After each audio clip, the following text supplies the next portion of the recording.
Bonjour, je vais vous parler aujourd'hui des baux d'habitation.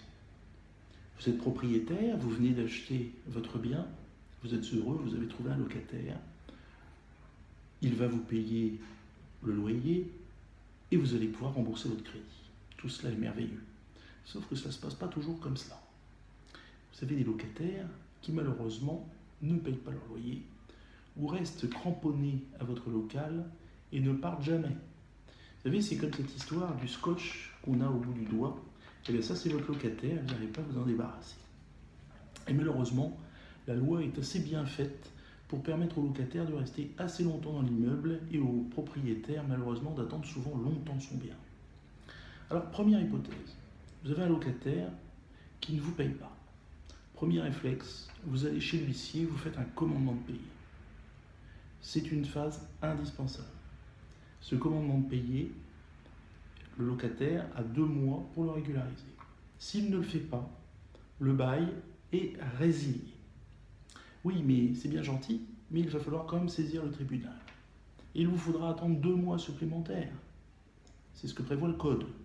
En pratique, actuellement, les tribunaux ont de tels délais de greffe qu'il faut, dans le ressort de Meaux par exemple, attendre plutôt 6 mois pour avoir une date d'audience.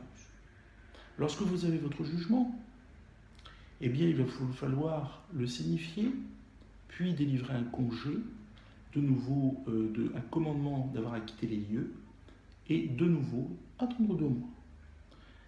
Vous aurez assez vite compris que, compte tenu de tous ces délais, eh bien, le locataire malhonnête va pouvoir rester dans les lieux et accroché à votre bien sans vraiment se donner beaucoup de mal. Il est aidé en cela par la procédure et par les délais, qui sont extrêmement protecteurs du locataire. Alors c'est vrai que dans certaines situations, il est évident qu'il faut protéger les plus faibles.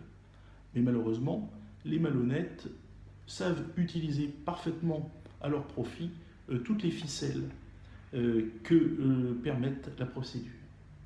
Et la difficulté, c'est que vous n'ignorez pas qu'il y a ce que l'on appelle la période d'hiver, entre octobre et mars, grosso modo, vous ne pouvez pas expulser. Là, quand vous faites le compte de tous les délais que je vous ai cités, que vous les rapportez en plus à la période d'hiver, un locataire malhonnête peut parfaitement se maintenir une bonne année et demie sans rien payer dans les lieux avant d'être expulsé. Puis attendez, une fois que vous avez votre jugement d'expulsion, vous l'envoyez à l'huissier pour expulser, oui, mais le problème, c'est qu'il y a quelqu'un qui doit vous donner la force publique. C'est le préfet. Et il peut parfaitement décider, pour des raisons qui lui appartiennent, de ne pas l'accorder. Et dans ce cas-là, c'est l'État qui vous paiera les loyers à la place du locataire, vos impôts en quelque sorte.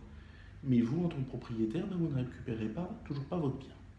Donc soyez quand même très vigilant lorsque vous êtes propriétaire, de bien intégrer cela dans votre plan de financement. Et ce risque, malheureusement, il faut aussi l'intégrer. Alors, deuxième option, vous avez un locataire qui ne vous pose pas de difficulté, mais vous allez vouloir reprendre le bien pour vous-même. C'est ce que l'on appelle les différents congés.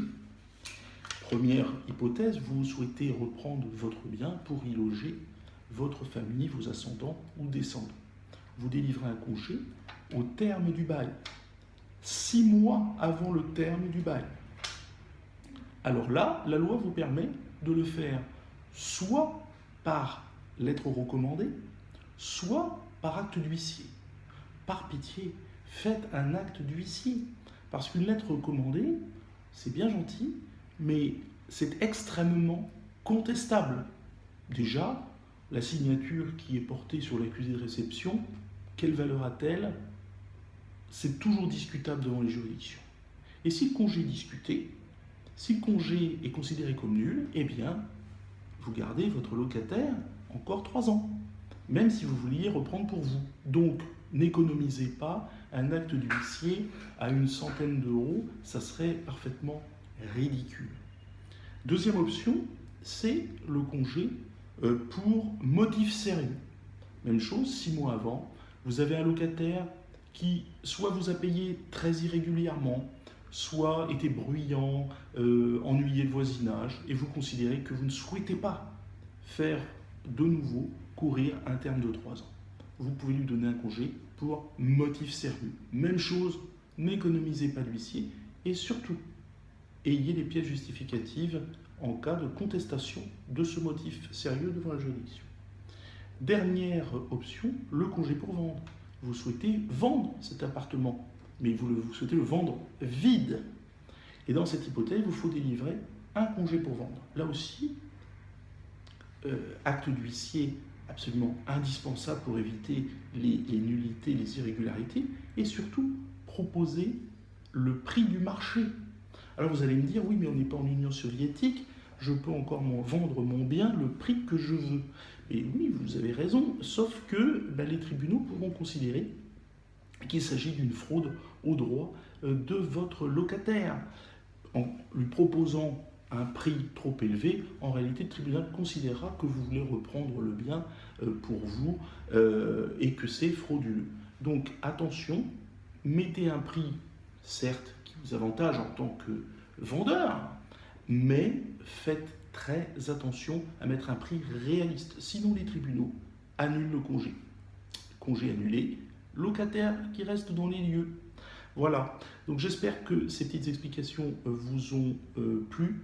Et surtout, la morale de cette histoire, c'est que les baux d'habitation, c'est une jungle.